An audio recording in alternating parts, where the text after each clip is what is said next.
Guys, mayroon akong ano sa inyo, suggest. If pag pumunta kayo dito sa mga pasalubong section sa Antipolo Church, please lang guys, huwag kayo sasama sa mga lumalapit sa mga ahente kasi ang mga presyo nila ginto. So, ako sa inyo, puntahan nyo agad si Ate Belen. Yan, pangalan niya Belen. Bandang dulo kasi siya rito. Yan. Hanapin nyo si Ate Belen. Tsaka si Ate Sally kasi sila lang yung dalawa rito na nagbibigay ng magandang presyo sa kasoy. Check nyo guys. Pagka nag-ahente kayo, yung ganyang baso, 250 talaga yan. Walang bawas guys. 80 lang. Kaya Ate Belen, 80 lang siya guys. 80 pesos ganung bote. Guys, here in Antipolo at medyo budget nyo nagugutom na kayo at budget wise, you can go here in Pansiteria Ponlotay.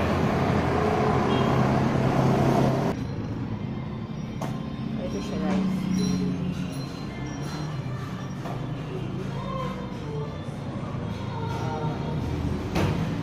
Hindi siya medyo class na restaurant, but medyo budget price wise,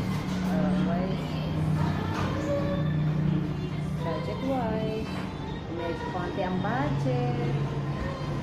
Okay dito guys.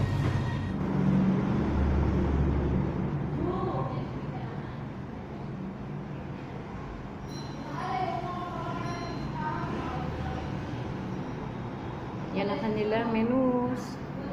So, may mga food siya. Okay yung price. Mura. Cheap. So, kung talagang medyo kulang ang budget nyo for a nice and cozy restaurants, you can go and check their foods here. If you're here in Antipolo. Albi ba? Pag nakuha ko na yung order naming pansit. Oh guys, ito yung pansit na in-order namin. It's a Mickey Bihon with sauce. And this one is fish, sweet and sour fish. So, walang rice today. Yung merienda. Okay guys, eat muna kami.